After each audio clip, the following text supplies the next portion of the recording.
Perfecto. Hermanos, qué gozo es poder estar con ustedes. Ciertamente ha sido un motivo de gran gozo compartir la palabra durante estos días en la conferencia. Y también me alegré mucho cuando me dijeron que iba a tener la oportunidad de estar aquí con ustedes en el poblado. Amamos a muchos de ustedes que han pasado por allá, en especial los que han estado en nuestros intensivos pastorales. Y nos gozamos con el testimonio de Cristo que ustedes tienen aquí. Para mí, verdaderamente experimentar, ver a tantos hermanos en estos días de conferencias fue motivo de mucha alegría y también estar compartiendo con ustedes hoy lo es. Reciban un saludo de parte de nuestra iglesia en Santo Domingo. Sus hermanos allí aman a los hermanos acá y nos gozamos. Así que muchas gracias por esta oportunidad que me brindan de compartir la palabra con ustedes. Quiere el Señor, como decía nuestro hermano en oración, quiere el Señor alimentarnos, quitar todo obstáculo y que Él haga su obra. Qué privilegio tenemos, qué gran privilegio tenemos. Hacemos otra oración y pedimos a Dios que nos bendiga en el ministerio de la palabra. Oremos. Nuestro Padre y nuestro Dios, una vez más, aquí ante tu trono, suplicándote que hagas lo que nosotros no podemos. Aquí estamos, Señor, reconociendo nuestra debilidad, pero tu poder, el poder que puede, a pesar de nosotros, obrar de tal manera que nos acerque a ti, nos incline a ti y que aún aquellos que no te conocen sean salvos por ti. Es en tus manos que nos colocamos, en el nombre de Jesús. Amén. Siempre se ha dicho que la manera como nosotros abordamos las dificultades hace la diferencia, la actitud con que nosotros vemos las cosas. El libro de Proverbios tiene un versículo que dice: el perezoso dice, hay un león en el camino, hay un león en medio de la plaza. Y lo dicen para no ir a trabajar. Hay demasiados riesgos. Yo no voy a salir de mi casa, no voy a poner un pie fuera de la puerta. Y esos riesgos paralizan al perezoso, le impide asumir riesgo, prefiere no salir. Y el diligente, en cambio, si le dicen que hay un león, es posible que se le ocurra la idea de convertirse en un domador o de abrir un circo. Ve oportunidades donde otros no la ven. Y nosotros somos afectados por la visión que tenemos de lo que tenemos por delante. Y en las Escrituras nosotros tenemos historias en donde vemos dos perspectivas diferentes de ver un mismo evento, una misma cosa. Como cuando ocurrió que Moisés envió espías a la tierra para que nos dieran un reporte de ver si conquistamos o no conquistamos, cómo es la situación. Y nosotros encontramos que los hombres llegaron con un reporte muy negativo. La mayoría de ellos dijeron, este es un pueblo demasiado fuerte, más fuerte que nosotros, dicen en Números 13. Y dice también, es una tierra que devora a sus habitantes. Y toda la gente que vimos en ella son hombres de gran estatura. Vimos también aún allí a los gigantes, los hijos de Anac, que son parte de la raza de los gigantes. Y a nosotros nos pareció que éramos como langostas. Y así parecíamos a sus ojos. Ellos vieron allí una tierra que era imposible de conquistar. Estos enemigos son demasiado grandes, nosotros somos demasiado pequeños. Y si tomamos prestadas las palabras del proverbista, ellos llegaron diciendo, hay un gigante en el camino, hay un gigante en el camino, no podemos conquistar. Pero conocemos la otra parte de la historia. Había dos personajes que estaban viendo el mismo suceso de manera completamente diferente. Y leemos en Números 14 que eran Josué y Caleb. Y dice que ellos le hablaron a la congregación y lo que ellos dijeron fue, la tierra por la que pasamos para reconocerla es una tierra buena en gran manera. Si el Señor se agrada de nosotros, nos llevará a esa tierra y nos la dará. Es una tierra que emana leche y miel. Solo que no os rebeléis contra el Señor, ni tengáis miedo de la gente de la tierra, pues serán presa nuestra. Su protección les ha sido quitada y el Señor está con nosotros, no les tengáis miedo. ¿Estaban hablando de la misma escena? Estaban viendo dos cosas completamente diferentes. Fueron al mismo lugar, pero tenían dos reportes completamente distintos. Y Dios castigó la incredulidad de los israelitas por llevarse más del reporte de aquellos que dijeron que era una tierra imposible de conquistar. Tuvieron miedo a los gigantes de Canaán. No tenían ojos para ver al gigante que Josué y Caleb tenían ante sus mentes y conciencias, y por lo cual ellos estaban seguros de que podían conquistar la tierra. Todo dependía de qué gigante ellos estaban viendo. Los otros estaban viendo los gigantes de la tierra. Josué y Caleb estaban viendo al gigante que está en los cielos. Y yo quisiera que consideráramos en la mañana de hoy la conocidísima historia de David y Goliat.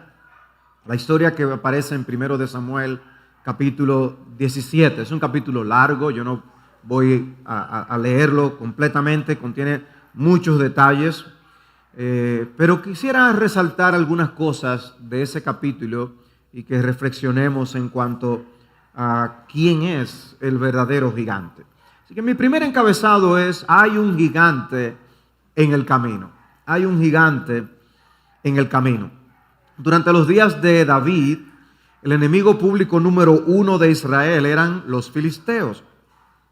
Y en los primeros 3 versículos del capítulo 17 se nos dice que los ejércitos de los filisteos y de los israelitas se habían colocado frente a frente, como en aquellas películas que uno ve que se colocan dos ejércitos uno frente al otro, en el valle de Ela. Y los filisteos estaban entonces en ese territorio de Judá. En esas guerras hay aspectos que nosotros no estamos familiarizados, que a veces uno puede perder esos detalles en la historia. Estamos más acostumbrados a ver las guerras modernas, aún las noticias que hoy mismo están llegando de lo que está pasando allá en Palestina nos muestra que es una naturaleza de guerra muy diferente a la que leemos en un pasaje como este. Y lo que hace el capítulo es introducirnos inmediatamente no al enemigo general, sino a un enemigo. Había una vez un gigante. Y lo que tenemos es la descripción de Goliat. Dedica cierto espacio el texto para describir a Goliat y para describir cómo estaba vestido Goliat, cuáles eran las armas que tenía Goliat. Y es a propósito que el autor da todos esos detalles. Era aquello que los israelitas estaban viendo en ese momento. Y dice en el versículo 4 de 1 de Samuel 17, entonces de los ejércitos de los filisteos salió un campeón llamado Goliat de Gat, cuya altura era de 6 codos y 1 palmo. Tenía un yelmo de bronce sobre la cabeza y llevaba una cota de malla, y el peso de la cota era de 5,000 siclos de bronce. Tenía también grebas de bronce en las piernas y una jabalina de bronce colgada entre los hombros. Y el asta de su lanza era como un rodillo de telar, y la punta de su lanza pesaba 600 siclos de hierro, y su escudero iba delante de él. El espacio que se le dedica a la batalla entre David y Goliat es similar a este espacio que se le dedica a narrar cómo estaba equipado Goliat. Uno lo puede leer y quizás no impresionarse, pero para que tengamos una idea, el hombre más alto de la historia reciente fue Robert Wadlow. Él vivió del 1918 al 1940 y llegó a medir 8'11". Bueno, ese hombre era un poco más bajo que Goliat, para que tengamos una idea de lo que estamos hablando. Y al leer la descripción de Goliat, en mi caso personal, yo lo que hice fue imaginarme que a mí me tocara pelear con un luchador de sumo. Ustedes han visto esos luchadores, ¿no? Son imponentes. Y cualquiera, no, nadie quisiera tener que verse con uno de ellos. Y me dio curiosidad ver cuáles son los luchadores de sumo más altos, etc. Y me puse a buscar. Y el luchador más alto con el que me topé era Akebono Taro, que pesa más de 500 libras y mide 6'8". 500 libras, de verdad.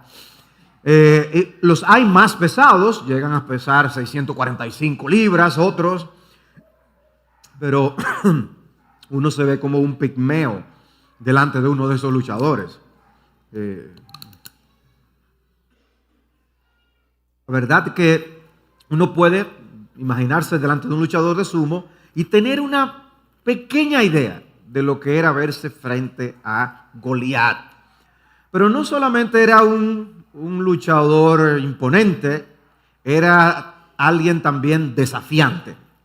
Y uno lee en los versículos 8 al 10 que Goliat se paró y gritó a las filas de Israel diciéndoles: ¿para qué habéis salido a poneros en orden de batalla? ¿Acaso no soy yo filisteo y vosotros siervos de Saúl? Escogeos a un hombre y que venga contra mí. Si es capaz de pelear conmigo y matarme, entonces seremos vuestros siervos. Pero si yo lo venzo y lo mato, entonces seréis nuestros siervos y nos serviréis. Y dice de nuevo el filisteo dijo: hoy desafío a las filas de Israel, dadme un hombre para que luchemos mano a mano. Y no era extraño en esos días que se escogiera un capitán, un luchador, que sea el representante de un ejército. Pero el énfasis en el pasaje es interesante, ese uso de la palabra desafiar. Yo desafío. Aparece 6 veces de diferentes formas. Hay un intento de mostrar aquí, obviamente, que no se estaba respetando al pueblo de Israel, al ejército de Israel. Y lanzaba este desafío. Era una especie de ridiculización. Estaba ridiculizando al pueblo de Israel. En algunos deportes se usa lo que en inglés le llaman el trash talking. Es hablar basura cuando se está en el deporte. Uno puede ver a algunos jugadores de baloncesto que mientras están jugando, uno solamente está viendo el movimiento de ellos, pero no está viendo a veces que se están diciendo cosas. Hey, ¿qué es lo que tú quieres? ¿Qué es lo que tú te crees? ¿Qué es lo que te dicen cosas? Es para molestarse el uno al otro. Pues aquí estaba Goliat hablando basura para molestar. Dice el versículo 16: durante 40 días el filisteo vino mañana y tarde presentándose en desafío. 40 días, mañana y tarde, 80 veces. O sea que esta era la vez número 81, que él estaba viniendo a desafiar a los ejércitos de Israel. Pero David reacciona en el versículo 26. La pregunta de David fue: ¿quién es este filisteo incircunciso para desafiar a los escuadrones del Dios viviente? O sea, lo que el texto nos muestra es a un David que está molesto al ver el desafío de este hombre. Pero no por quienes nosotros somos, es porque somos los escuadrones del Dios viviente. ¿Y quién es este? Y para David entonces no se trataba de un mero desafío a los hombres, sino a Dios. Y cuando él estaba ya frente a Goliat, dice el versículo 45 que David dijo: tú vienes a mí con espada, lanza y jabalina, pero yo vengo a ti en el nombre del Señor de los ejércitos, el Dios de los escuadrones de Israel, a quien tú has desafiado. David estaba diciendo: tú no estás desafiando al ejército, tú estás desafiando a Dios. Este hombre les decía: denme un hombre, que luchemos mano a mano. Imagínense ustedes en ese ejército allí, ustedes escuchando. Ustedes escondiéndose para que si Saúl estaba buscando a alguien, ni se le ocurra enviarme a mí. Todos temerosos, todos llenos de miedo. El ejército estaba viendo a un gigante en el camino. Y de manera particular Saúl, como rey, él estaba viendo un gigante en el camino. Dice el versículo 11: cuando Saúl y todo Israel oyeron estas palabras del filisteo, se acobardaron y tuvieron gran temor. Saúl mismo no era pequeño. El texto de 1 de Samuel nos recuerda que Saúl era alto. En el capítulo 9, versículo 2 dice que de los hombros arriba él sobrepasaba a todos en el pueblo. Saúl era alto. Sin embargo, él estaba viendo a Goliat y tenía miedo. El líder del ejército tenía miedo.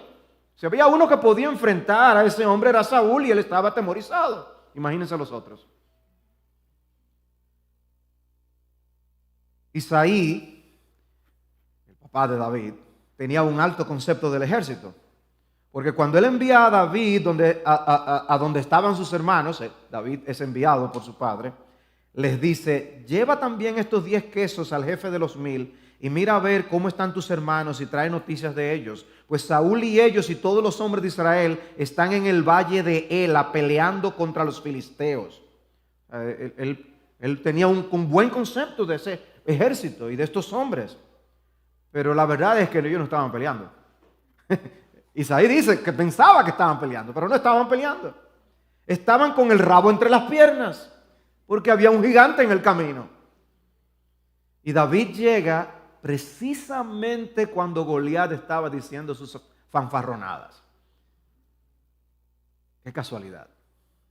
Durante 40 días este hombre desafiando al pueblo de Israel. ¿Qué veían los soldados? ¿Qué estaban viendo los soldados que estaban allí? Dice que David está hablando con sus hermanos cuando, dice el versículo 23, mientras hablaba con ellos, he aquí el campeón, el filisteo de Gad, llamado Goliat, y pueden observar un énfasis, quiere enfatizar el texto que él es filisteo, que él es gigante, cuál era su nombre, de dónde era. Da detalles, muchos detalles que repite, como para que cuando leamos de esta historia, de estos lugares, en otros lugares, nos recordemos de esto. Es muy sumamente interesante ver esas pinceladas en 1 de Samuel para recordarnos que luego este mismo David que lucha aquí, qué cosas luego él enfrenta, porque él enfrenta a otros gigantes, otros enemigos espirituales más adelante.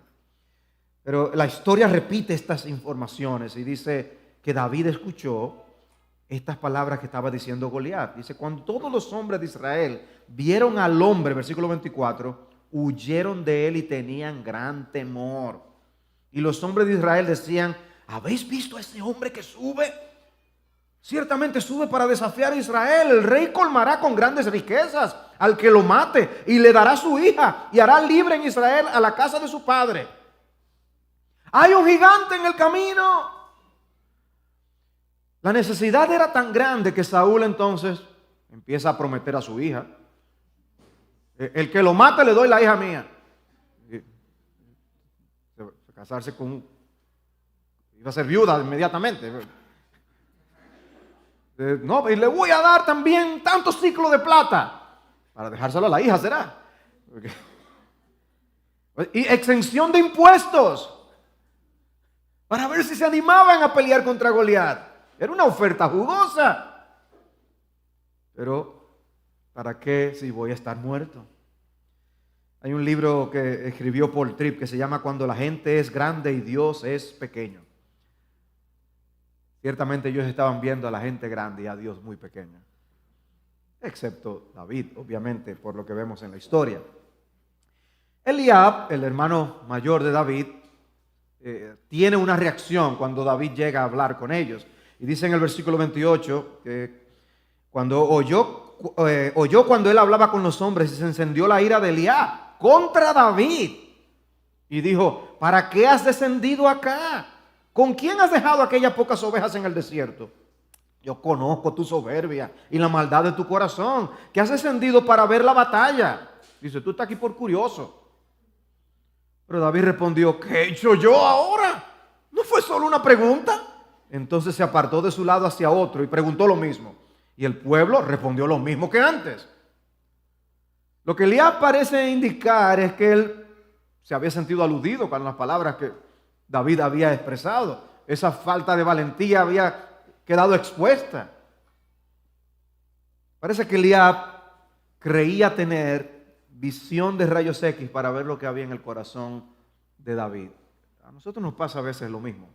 Nosotros emitimos juicios de valor de cosas que no estamos viendo en otros.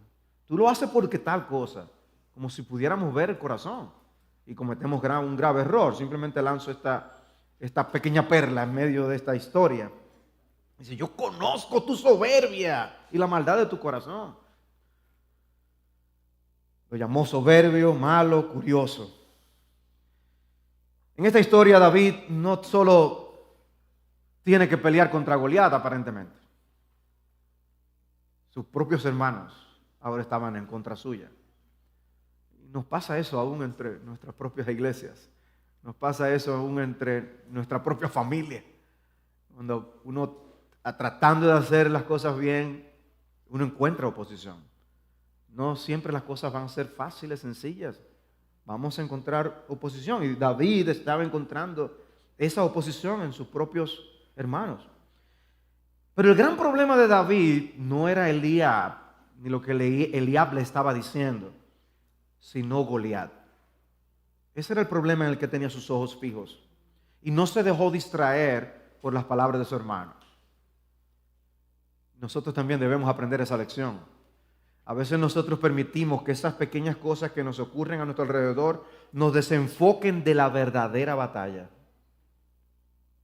Y debemos tener en ese sentido un discernimiento para saber qué es lo verdaderamente importante. Y a veces perdemos batallas importantes por tonterías. Aquí David no quería ser desenfocado. Y lo que David dijo de la situación en el versículo 26 llega a oídos de Saúl y Saúl lo manda a buscar. Aparece un rayo de esperanza. Saúl ya está desmoralizado y cuando ve a David, se le fuman las esperanzas. Dice el versículo 33, tú no puedes ir contra este filisteo a pelear con él, porque tú eres un muchacho y él ha sido un guerrero desde su juventud. Algunos creen que David podía tener unos 15 años y que pasarían unos 15 años más antes de él llegar a ser rey, según los cálculos. El hecho es que Saúl al verlo le dice que realmente él no puede pelear con ese hombre. En otras palabras, muchachito, tú no sabes ni de lo que estás hablando. Pero David insiste y ante su insistencia, ok, ve. Pero no creo que lo diga con esperanza. Que el Señor sea contigo, lo vas a necesitar. Y al decirle que vaya, me imagino que estaba diciendo por otro lado, vayan buscando a otro. Y tenemos una lección también que aprender ahí, nosotros los de mayor edad. Tenemos que aprender algo con respecto a los más jóvenes. Y es cierto que con la edad se alcanza madurez, sabiduría, debería ser así. Y es cierto que la juventud muchas veces cae presa del orgullo, que les impide aprender con humildad muchas cosas. Eso es cierto. Es cierto que la inexperiencia a veces se paga muy cara. Hay lecciones que nos cuestan a veces, pensando que podemos armar algo y resulta que no teníamos la destreza para hacerlo. Le hubiéramos pagado unos pesos a alguien y no perdemos ni el dinero ni el objeto que estábamos tratando de armar. Sin embargo, también es cierto que los más jóvenes pueden hacer una gran contribución en el reino de Dios. ¿Cuántos siervos de Dios que Dios ha usado desde su juventud quizás hoy hubieran sido descartados por la visión que a veces tenemos de la juventud? Y es cierto que en ocasiones un joven puede destilar más sabiduría que muchos adultos que están a su alrededor, porque es una sabiduría que da a Dios. En el caso del libro de Job, tenemos a un Eliú que pudo hablar con más sabiduría que los amigos de Job. Pablo también le dijo a Timoteo, no permitas que nadie menosprecie tu juventud. Antes sé ejemplo de los creyentes en palabra, conducta, amor, fe y pureza. No podemos descartar a los jóvenes. A veces los descartamos con mucha rapidez. Y una iglesia puede tener en poco a un don de Cristo que es para el bien de la congregación. No que necesariamente tenga que ser el líder principal, debe ser puesto a prueba, ¿no? Pero el punto mío es este. O sea, David fue menospreciado. El elemento que Dios usó en esta historia fue menospreciado. Pero aquellos que son más jóvenes que estén aquí, que estén escuchando, también es algo que nos motiva a evaluar nuestras prioridades, porque quizás tú no estás aprovechando las oportunidades que Dios te ha dado en tu juventud para prepararte para lo que viene. Y pierdes el tiempo en cosas que no rinden fruto. Yo recuerdo en mis años de juventud, yo podía tener tiempo hábil, libre para leer cosas que ahora es imposible yo rescatar ese tiempo. Y hay así oportunidades de estudio de ciertas cosas, de aprendizaje, de ciertas destrezas. Ustedes se están preparando para la vida y prepararse para servir a Cristo de alguna manera en el reino de Dios es algo sumamente importante. Y no únicamente como pastor o misionero. Hay muchísimas cosas que hacer en el reino de Dios. Como veremos, lo que David hizo en obediencia a su padre Isaí, lo preparó para lo que él iba a enfrentar y el papel que él iba a desempeñar en la vida. ¿Quién se iba a imaginar que este joven iba a venir a ser el gran rey de Israel? Lo que tú estudias como joven, las tareas que tú realizas en el hogar, lo que tú aprendes de tus padres, te darán habilidades, te abrirán puertas de oportunidades para el futuro que no debes descartar.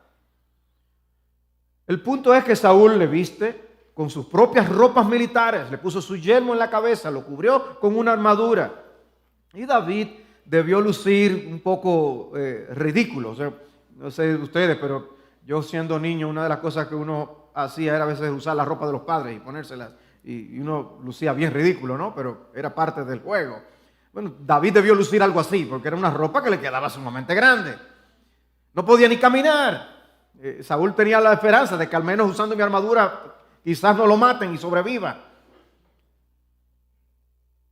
Pero cuánto me hubiera gustado que el texto describiera lo que los soldados estaban pensando al ver a David caminando hacia Goliat con esto.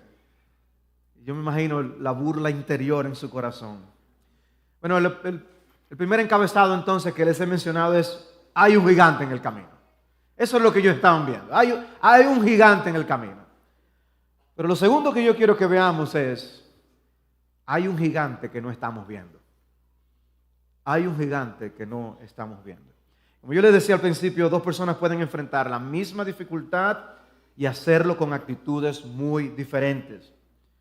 El primer libro de Samuel nos muestra mucho estos contrastes, como lo que vemos aquí entre un David y un Goliat. El contraste, el gran contraste también en los libros de Samuel es David y Saúl. Son contrastes para mostrar cómo Dios iba guiando la historia de su pueblo. Y ese contraste entre estos dos ungidos del Señor, David iba a ser ungido, Saúl era el ungido del Señor, era algo que estaba siendo destacado en esta historia. No debemos quedarnos solamente con el personaje de Goliat, sino también el de Saúl. No debemos seguir viendo su actitud en medio de todo esto. Saúl estaba supuesto a defender al pueblo. Él había sido escogido para eso. Pero estaba valiendo de poco en medio de este contexto, mientras David había sido pasado por alto. Dice en el versículo 26, entonces David habló a los que estaban junto a él, diciendo: ¿qué harán por el hombre que mate a este filisteo y quite el oprobio de Israel? ¿Quién es este filisteo incircunciso para desafiar a los escuadrones del Dios viviente? David lo que tenía era en su mente y en su corazón: Dios, el Dios vivo. Es la primera vez que nosotros vemos a David hablando en la Biblia, cuando está en este contexto. Y lo que dice es como si él viera las cosas bajo una óptica completamente diferente.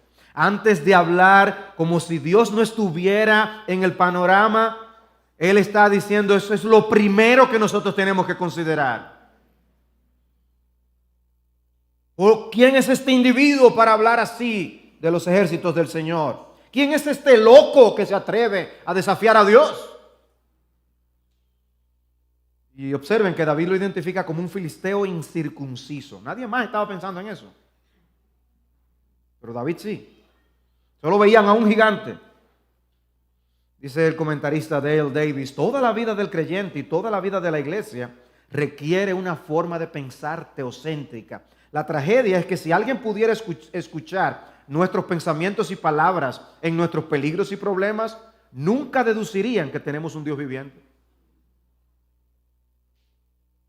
Reaccionamos a veces como si no fuéramos hijos del Todopoderoso.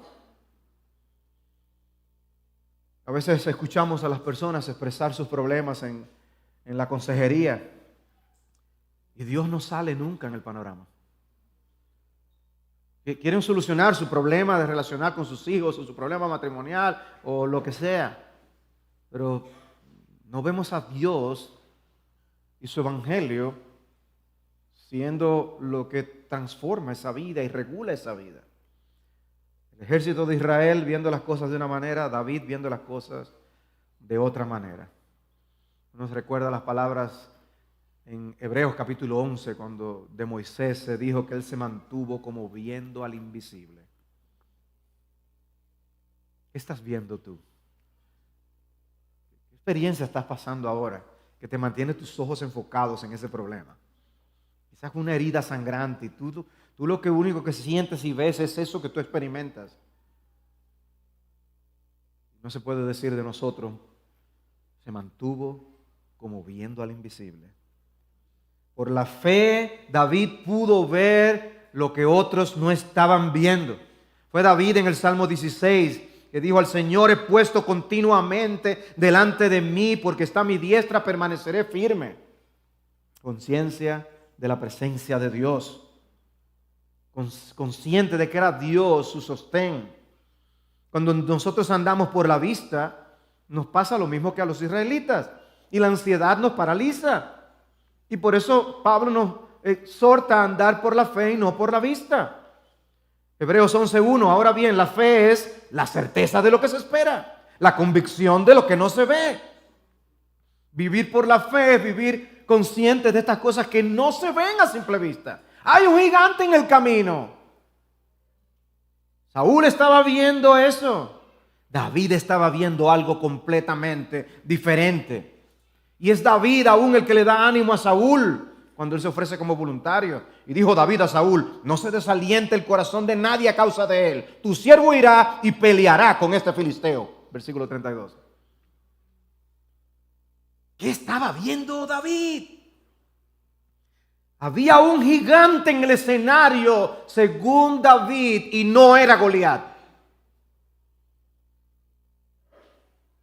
Dice un autor: la realidad espiritual tiene una dimensión interna que puede pasarse por alto o perderse fácilmente debido a las impresiones físicas.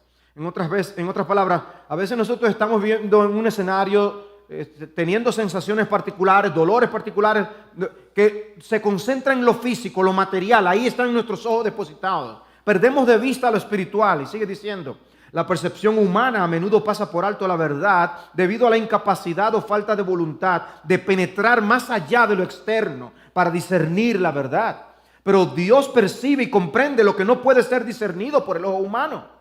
Creo que es especialmente sorprendente que David vea y escuche cosas que otros personajes no ven. Las tropas israelitas, por ejemplo, ven y escuchan a un soldado de infantería intimidante del campamento filisteo que parece y suena invencible. David, sin embargo, escucha y ve solo un desafío blasfemo de los ejércitos del Dios viviente. Otros ven razones para temer y vacilar, pero David solo ve razones para actuar de inmediato. Otros ven desesperación, donde David ve una oportunidad de vindicación nacional contra los filisteos y avance personal al servicio del rey. Dos puntos de vista completamente diferentes. Entonces, ¿quién es el verdadero gigante?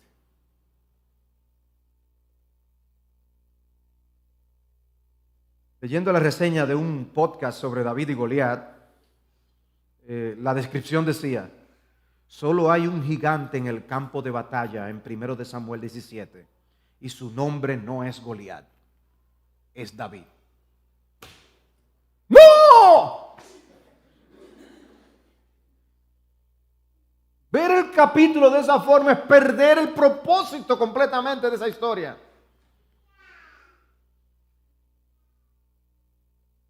David habla de la experiencia que él había tenido peleando con otro tipo de gigantes.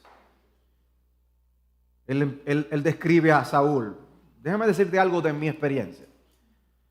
Tu siervo apacentaba, versículo 34, las ovejas de su padre. Y cuando un león o un oso venía y se llevaba a un cordero del rebaño, yo salía tras él, lo atacaba y lo rescataba de su boca. Y cuando se levantaba contra mí, lo tomaba por la quijada, lo hería y lo mataba.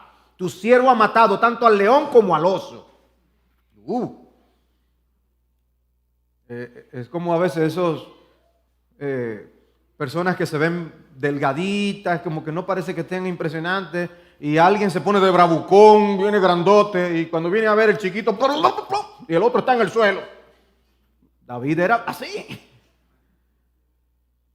Y dice, versículo 36, y este filisteo incircunciso será como uno de ellos, porque ha desafiado a los escuadrones del Dios viviente. Y David añadió, el Señor que me ha librado. ¿Cómo? ¿Quién? El Señor que me ha librado de las garras del león y de las garras del oso, me librará de la mano de este filisteo. Y Saúl dijo a David, ve y que el Señor sea contigo. Y el texto es enfático. Él mismo me librará, dice David. David reconoce que fue Dios quien le ayudó cuando él peleaba contra esos animales. Y en esta ocasión él expresa una completa confianza en el Señor de que Dios le ayudará al pelear por el honor del Señor. En ocasiones hemos visto la mano del Señor asistiéndonos en situaciones bien complejas y difíciles.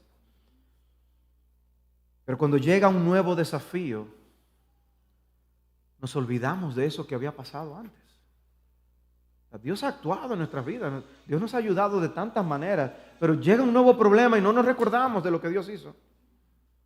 David está diciendo, no, yo me estoy acordando, Dios ha sido conmigo. ¿Cómo fue David hacia la batalla? Bueno, fue sin espada, sin yelmo, sin armadura, pero usó algo en lo que él tenía experiencia. Una honda y 5 piedras lisas. Eso es para quedarse uno viendo así, Goliat. David.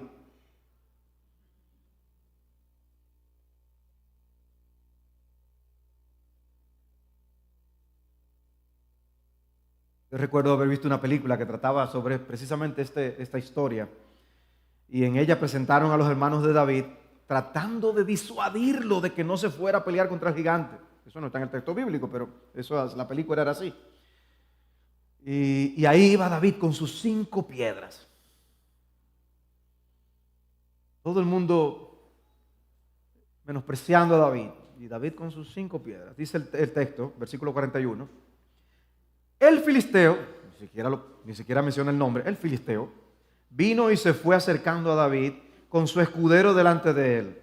Cuando el filisteo miró y vio a David, lo tuvo en poco porque era un muchacho rubio y bien parecido. O sea, esto es lo que es un actor de cine. ¿Qué es lo que me andan enviando este individuo? Y el filisteo dijo a David, ¿acaso soy un perro que vienes contra mí con palos? Y el filisteo maldijo a David por sus dioses. También dijo el filisteo, ven el énfasis. También dijo el filisteo a David, ven a mí y daré tu carne a las aves del cielo y a las fieras del campo. Es como el filisteo, cada vez que decía el filisteo, es como haciendo sentir como su peso, la grandeza de este hombre. El libro de Primero de Samuel es un libro que nos presenta la tendencia humana a dejarse impresionar por las apariencias.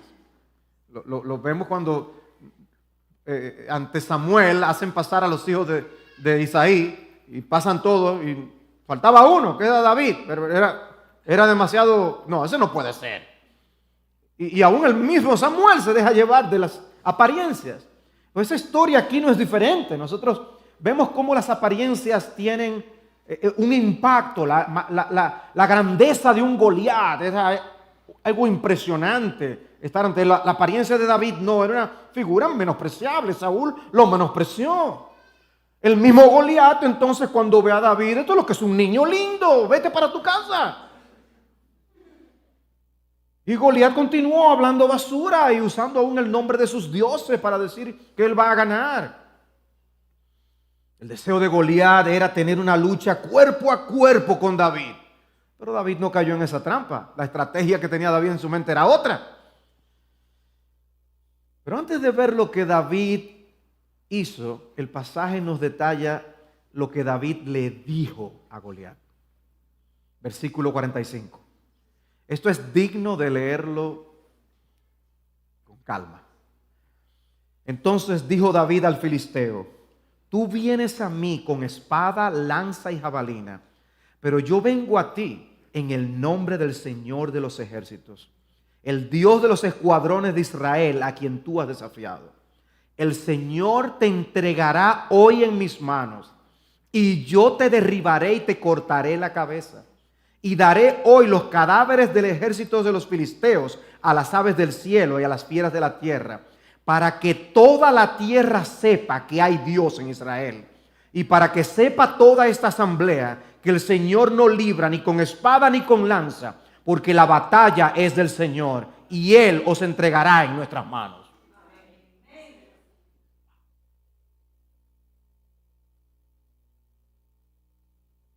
No sé ustedes, pero yo leo estas palabras de David y me siento vergüenza.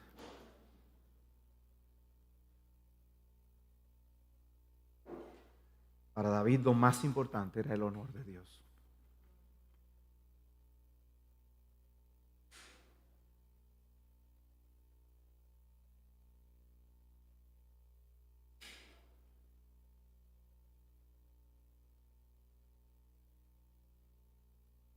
Me dio.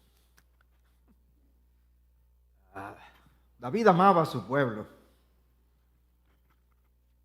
pero David sabía que había algo más grande en juego: el honor del Señor.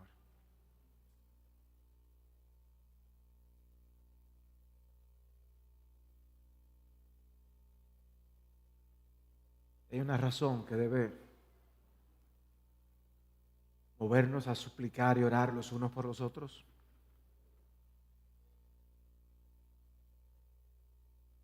No es simplemente que no nos pase algo malo, que suframos las consecuencias de nuestros propios pecados. Debe motivarnos el honor de Cristo, que no manchemos el honor de Cristo. Él estaba preocupado por la reputación de Dios. Por eso él estaba dispuesto a arriesgar su vida. Mientras los demás solo veían a un gigante en el camino, David estaba viendo al Todopoderoso.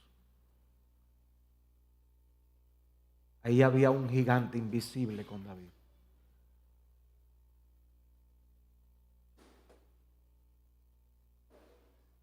Cada vez que David hablaba, nos dejaba ver cuán consciente él estaba de la presencia del Señor.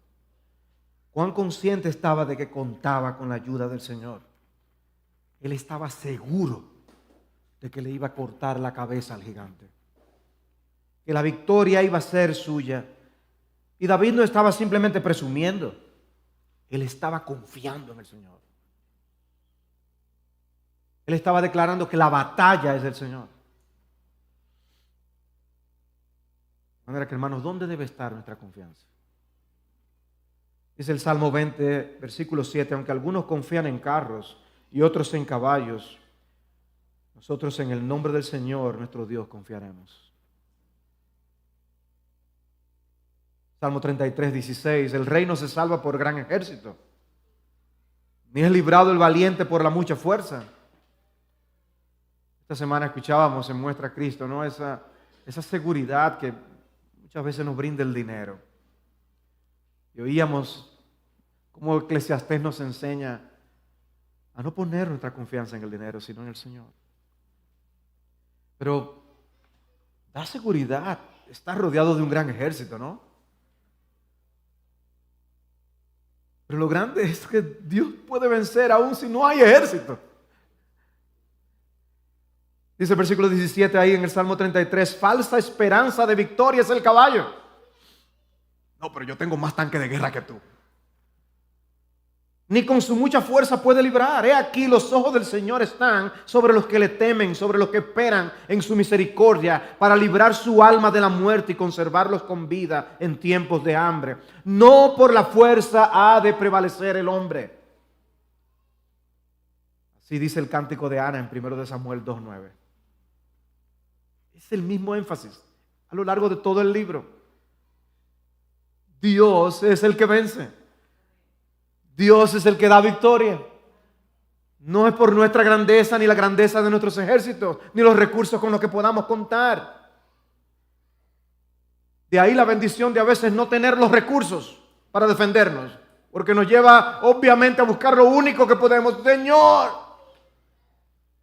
Y a veces Dios permite que nos rodeemos de recursos para que veamos que no es en estas cosas que podemos confiar, con todos los recursos, y no podemos defendernos. Y a veces esos mismos recursos estropean nuestras almas y corazones.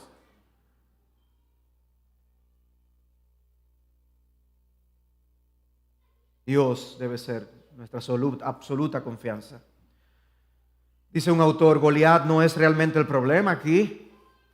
Una tira de cuero y una pequeña roca puede arreglarlo. El verdadero gigante amenazador en esta historia es la incredulidad que domina los corazones del pueblo de Dios.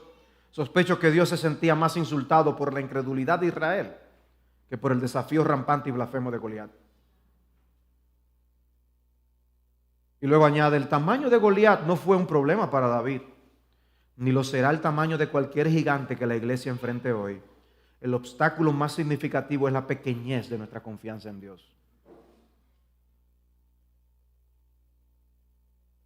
Modo de aclaración, aunque vemos el papel de la fe en Dios en esta historia, la historia no se trata de la fe de David. La historia se trata del Dios en quien David había depositado su confianza. El propósito de esta historia no es animar al que se encuentra en una situación difícil con el pensamiento de que si tú verdaderamente crees de todo corazón lo lograrás. No, la lección aquí es que no es que todos los gigantes con los que nos encontremos en el camino los podremos aplastar con nuestra onda. No, hermanos, no siempre lograremos lo que nos propondremos. En esta historia no somos David. En esta historia somos los que tuvieron miedo. Y la próxima vez que tú seas tentado a pelear con armas carnales, la próxima vez que te veas tentado a decirle 3 cosas a aquella persona que te ofende, a tu esposa, a tu esposo, la próxima vez que te veas movido a vencer el mal con el mal, recuerda a David, no utilices las herramientas equivocadas. Ora, habla la verdad en amor, edifica en lugar de destruir, bendice, haz bien, ama. Y esto fue lo que sucedió, versículo 48. Sucedió que cuando el filisteo se levantó y se fue acercando para enfrentarse a David, este corrió rápidamente hacia el frente de batalla para enfrentarse al filisteo. David metió la mano en su saco, sacó de él una piedra, la lanzó con la honda e hirió al filisteo en la frente. La piedra se hundió en su frente y Goliat cayó a tierra sobre su rostro. Así venció David al filisteo con una honda y una piedra e hirió al filisteo y lo mató. Mas no había espada en la mano de David. Entonces David corrió y se puso sobre el filisteo, tomó su espada, la de Goliat, la sacó de la vaina y lo mató, cortándole la cabeza con ella. Cuando los filisteos vieron que su campeón estaba muerto, huyeron. ¿A quién ustedes ven aquí? ¿A David? ¿Ven la mano de Dios junto a la mano de David? ¿Pueden ustedes ver la mano de Dios moviendo la mano de David y la onda? ¿Pueden ver la mano de Dios dirigiendo esa piedra exactamente a la frente del gigante? Porque eso es lo que la historia está haciendo. Había otra mano escogiendo la piedra, había otra mano dirigiendo esta piedra lanzada para cumplir una misión perfecta. El texto dice que David lanzó la piedra con su onda, pero sabemos que había otra mano junto a la suya, dirigiendo esa piedra en el lugar más vulnerable de Goliat. El hombre protegido de pies a cabeza. Recuerden que el texto se tomó su tiempo para decirnos todo lo que llevaba este hombre. Y ¡trum! ¡Qué golpe! Se dice que un buen lanzamiento con una onda puede alcanzar una velocidad de 250 kilómetros por hora. El punto es que hay gente que paga para ver alguna de esas peleas de boxeo y pagan una millonada, le pagan un montón de dinero a los boxeadores y ¡ting! Arranca la pelea y a los 10 segundos ¡prac! Listo. Se acabó. Bueno, así se acabó esta pelea.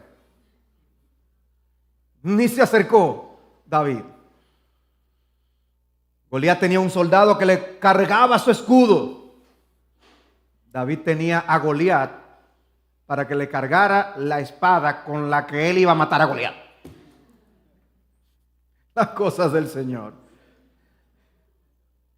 Y dice que Goliat cayó a tierra sobre su rostro y que David le cortó la cabeza a Goliat. ¿Hay alguna escena en el libro de Primero de Samuel a quien esa descripción puede estar haciendo referencia o alusión? Permítanme leerles algo. Ni les voy a decir en qué capítulo está. Solo escuchen.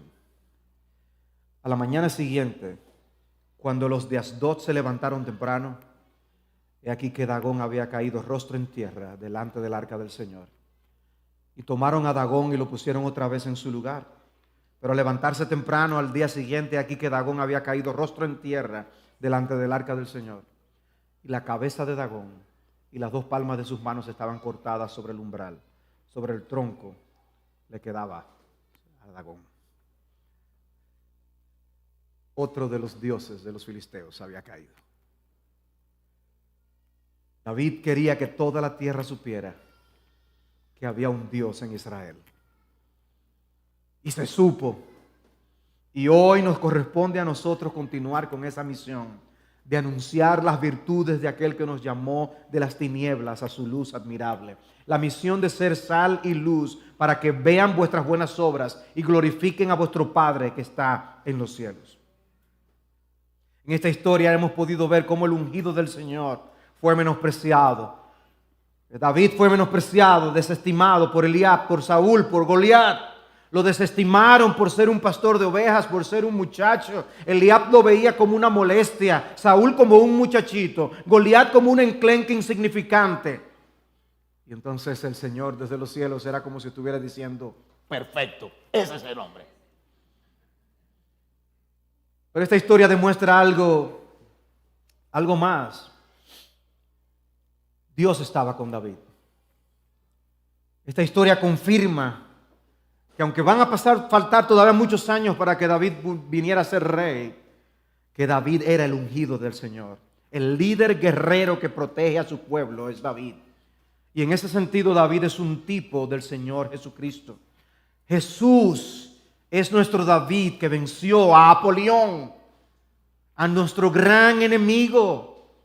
Jesús fue menospreciado por sus propios hermanos, como también lo fue David. Jesús fue ungido en el bautismo y luego llevado por el Espíritu para ser tentado en el desierto, como David fue ungido. Y aquí lo vemos enfrentándose con este imponente enemigo.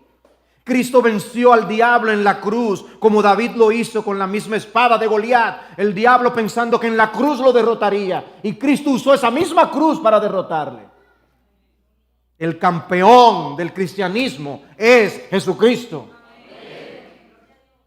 Jesús tomó la espada de Satanás para derrotarlo. Pondré enemistad entre ti y la mujer, y entre tu simiente y su simiente. Él te herirá en la cabeza y tú lo herirás en el calcañar. Todos los poderes de las tinieblas se unieron para llevar a la cruz al Hijo de Dios, y con esa muerte derrotó a Satanás. Se levantó victorioso, glorioso de la tumba. Venció a la muerte con la muerte. Hay una fe que salva. Todo aquel que cree que en Jesús será salvo. Y tú y yo no aportamos nada en esa victoria, como no aportaron nada los soldados de los ejércitos de Israel. Ellos solamente observaron, entraron en acción después que el gigante había sido derrotado. Pero la pelea decisiva ya había sido ganada por David. Y de igual modo nosotros solo entramos en acción después que Cristo corta la cabeza de la serpiente. Cree en Jesucristo y serás salvo. En Él, y depositando nuestra fe en Él, tenemos victoria. Esta es la victoria que ha vencido al mundo, nuestra fe. ¿Y quién es el que vence al mundo sino el que cree que Jesús es el Hijo de Dios? Jesús es el vencedor, Jesús es el conquistador. Oh, qué Mesías tan impresionante tenemos. Si viéramos en video la escena de David matando a Goliat, es probable que no quisiéramos que nuestros hijos vieran esa escena. Muy sangrienta. Pero hay una historia en Apocalipsis que dice: y vi el cielo abierto y aquí un caballo blanco, y el que lo montaba se llama Fiel y Verdadero, y con justicia juzga y hace la guerra. Sus ojos son una llama de fuego y sobre su cabeza hay muchas diademas. Y tiene un nombre escrito que nadie conoce sino él. Y él está vestido de un manto empapado en sangre. Es una escena sangrienta. Y su nombre es el Verbo de Dios. Y los ejércitos que están en los cielos vestidos de lino fino, blanco y limpio, le seguían sobre caballos blancos. Hay una pelea, eso es una guerra, hay un ejército. De su boca sale una espada afilada para herir con ella a las naciones.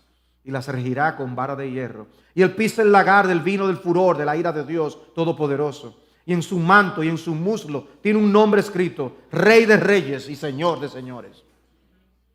La escena final que nos presenta Apocalipsis es igual de sangrienta. Y sabemos quién es el victorioso. Los propósitos redentores de Dios en Cristo están asegurados. Y la iglesia y el reino de Cristo avanzarán a pesar de la oposición que enfrentemos. El rey, que es más grande que David, seguirá destruyendo a los enemigos que son más grandes que Goliat, hasta que ponga a todos sus enemigos por estrado de sus pies. Y necesitamos mantenernos, amados hermanos, mirando a Cristo, con nuestros ojos puestos en Jesús, para la victoria sobre el pecado y sobre Satanás. El lugar en el que pongas tus ojos hará toda la diferencia en el mundo. Si los pones en los gigantes de este mundo, te llenarás de ansiedades y de temor. Pero si los pones en el Señor, experimentaremos la paz que sobrepasa todo entendimiento. ¿Qué gigante estás viendo tú hoy? ¿Qué gigante mirarás mañana? Pues considero que los sufrimientos de este tiempo presente no son dignos de ser comparados con la gloria que ha de ser revelada. Vamos a orar. Oh Señor, danos ojos. Danos ojos para ver tu gloria y tu majestad. Danos ojos, Señor. Abre nuestros ojos para no dejarnos deslumbrar por los enemigos de este mundo, por Satanás y sus secuaces. Danos ojos, Señor, para no quedarnos simplemente contemplando nuestras dificultades y los problemas y la dimensión de ellos. Danos ojos, oh Dios, para verte en toda tu dimensión, tu gloria, tu majestad, en tu señorío. Oh Padre, abre nuestros ojos. Concédenos, Señor, el permanecer fieles a ti, seguir confiando en ti. ¿A quién iremos? Tú tienes palabras de vida eterna. Gracias, Señor, por tu palabra. Gracias por dejarnos esta historia. Salva, Señor, a aquellos que no te conocen.